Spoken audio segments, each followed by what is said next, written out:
बोलने वाली मांद। किसी जंगल में खरनखर नामक एक सिंह रहता था।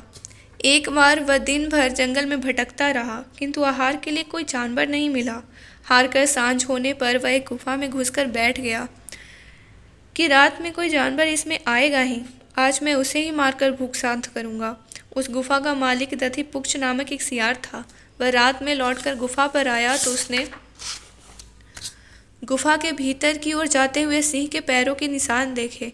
उसने ध्यान से देखा तो लगा कि शेर के अंदर जाने के निशान तो धरती पर हैं, परंतु अंदर से बाहर आने के निशान नहीं है। वह तुरंत समझ गया कि मेरी गुफा में शेर छिपा बैठा है। चतुर सियार ने तुरंत युक्ति सोच ली।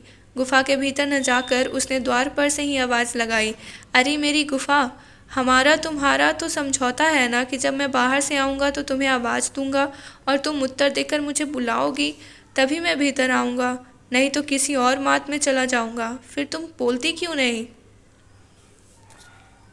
गुफा में बैठे सिंह ने सोचा, हो सकता है गुफा रोज आवाज़ देकर सियार को बुलाती हो। आज यह शायद मेरे भय के कारण ही चुप है, इसलिए क्यों ना मैं ही आवाज़ देकर इसे अंदर बुलाऊं और पेट पूजा करूं। यह सोचकर सिंह ने अंदर से आवाज़ लगाकर उसे पुकारा, आ जाओ। आवाज़ सुनते ही सियार सिंह का मर्म समझ गया और तुरंत वहाँ से भाग खड़ा हुआ। यह दृष्टांत सुनकर रक्ताक्ष ने संबंधियों को अपने साथ चलने के लिए तैयार कर लिया। वे सब वह स्थान छोड़कर चले गए। रक्ताक्ष के चले जाने से स्थिरजीवी बहुत खुश हुआ।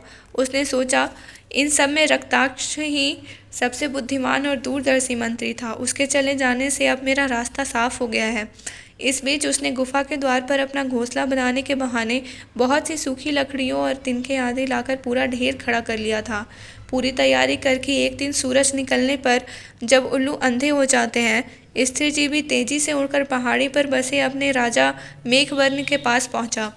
उसने कहा, राजन, शत्रु के दुर्ग उनकी गुफा के द्वार पर मैंने सूखी लकड़ियों और तिनकों का ढेर लगा दिया है।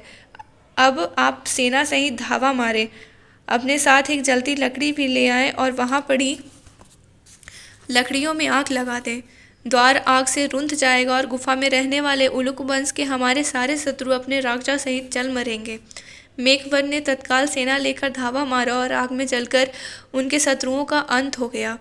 वह फिर अपने उसी वृक्ष रूपी दुर्ग में जाकर अपने सहचरों और परिवार के साथ सुख से रहने लगा। एक दिन अपनी राजसभा में मेघवर्ण ने स्थिरजीवी से पूछा, तात, अब तो बताओ, तुम हमारे शत्रुओं के बीच किस प्रकार रहे? स्थिरजीवी ने नीति की बातें बताते हुए कहा, मैं दुश्मनों के बीच बड़ी सावधानी से रहा।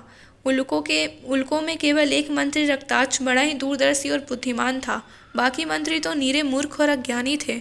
ऐसे दुश्मनों में समझदार प्राणी को तो सफलता मिल ही जाती है, क्योंकि बुद्धिमान व्यक्ति तो स्वार्थ सिद्ध करने के लिए शत्रु को अपने कंधे पर भी बैठा सकता है, जैसे एक सांप मेढकों को अपनी पीठ पर बैठाकर ढोया करता था।